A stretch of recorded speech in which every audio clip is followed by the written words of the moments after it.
There it goes. Hey guys, welcome back to Knife Mania. Now I know it's been a while. I've been extremely busy. Put in a brand new front door, trimmed the whole 9 yards, remodeled the bathroom, finally finished the deck. Been extremely busy. But I got a new knife coming this coming week. So be on the lookout for that video whenever I get to do it. But this one's an update, okay? I'm trying to block the sunlight from the door a little bit. Anyway, so last video was on my where is it? I know you're up here. Not that one. There we go. Uh my zero tolerance. Okay. I love this knife. I love, well, I should say I love the brand Zero Tolerance, okay? Um Carried it for probably 2 weeks now in my pocket, and used it at work, the whole 9 yards. Uh, it only compares to one other knife as far as a pocket knife that I've found. Okay, I've had ZTs, Spydercos, Benchmades, Cases, Gerbers, Kershaws, Sogs. I mean, I've had a lot of pocket knives. A number one pocket knife so far that I've ever owned, as far as my field of work and what I do with a knife and everything else, has been my Freak. Okay? You can tell you guys have seen her before. She's all kinds of tore up. The coating's all scratched up. Pocket clips all worn. But, yeah, I mean, I've had this one over a year now, and there's just the slightest hint of a blade wiggle. But M4 steel, I mean, this thing's built like a tank. You wouldn't think it, but it really is. I mean, I don't know why this knife is so strong. I don't know how they made it so strong. I've literally used it to pry up steel.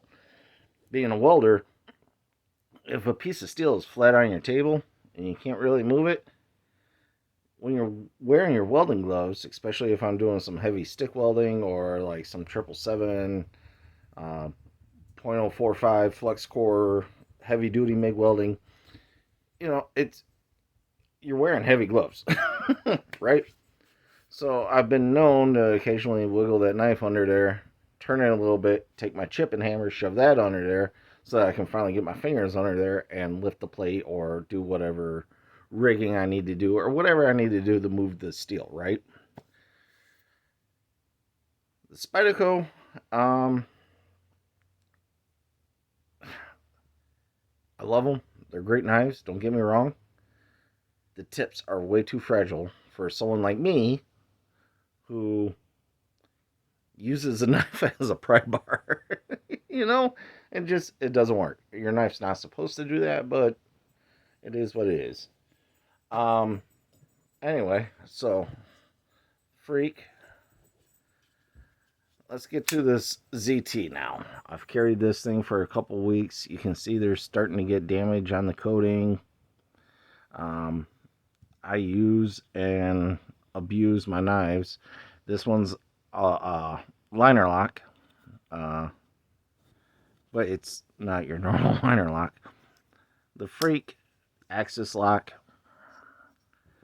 M4 steel. I forgot what kind of steel is on this one. This is the 350 TS. Oh, S30V. Okay, so um, haven't had any rolling on the edges. I haven't had to sharpen it yet. Still shavable sharp. Holy cow! I didn't think it was still that sharp. Um, I like I like the handle on the Freak a lot better. It's a lot more what's the word? Where something fits your hand. Ergonomic. Sorry guys. But it feels really slippery now after all these years compared to this one, which is still basically brand new. Um yeah, I love this knife. I mean, it's a tank. It's assisted. It's a flipper. I don't know if you can tell by the way my hand shakes. It comes out with some authority. The closest knife I got that springs out as hard as that is actually my old Italian bayonet style switchblade. It comes out with authority. Now, I don't know the rules on these in Michigan.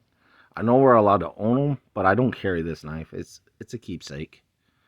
You know, it's one of those things. Growing up, always wanted one. Now I got one.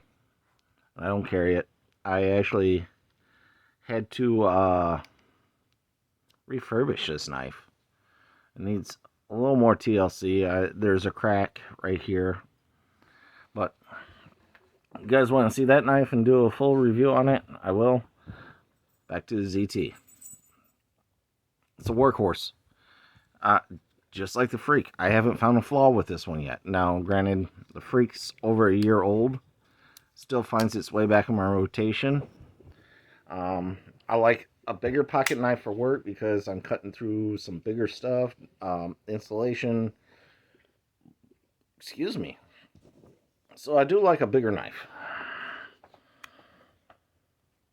So, yeah. I mean, this one's not uncomfortable, but I could see if you were all day cutting away, I could see where this would tear up your hands a little bit. It wouldn't be bad with some lightweight work gloves or something.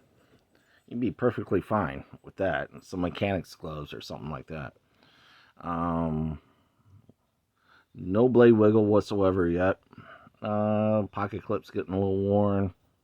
That's going to happen with me because I'm always brushing up against metal and such like that. Haven't had to clean it. I mean, at the end of the day, I always take an air wand and blow all the grinding dust and everything out of it. That's just common upkeep.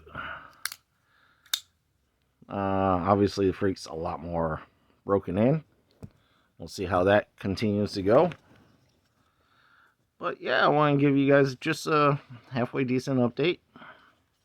For now, I'm going to keep carrying the ZT.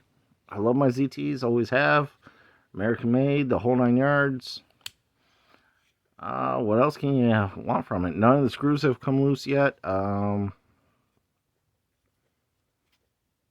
this thing's just a tank. I mean, both of these are tanks. I'm trying to do this left. I'm predominantly right-handed, so. Anyway, all right, guys. The ZT Freak. If you're out in construction, you need a good, solid work knife that you can just beat the dog snot out of. Man, save your money. Save up. Get yourself a good knife. There was a point where, actually recently, I was 60 feet up in the air, and there was some insulation stuck to an I-beam that I had to get out of the way so that I could lay out and do the welding I had to do. You know, this right on my harness. Grab it, get up there, do the cutting I had to do, scraped it a little bit, which, by the way, I'm surprised the S30V held up to that.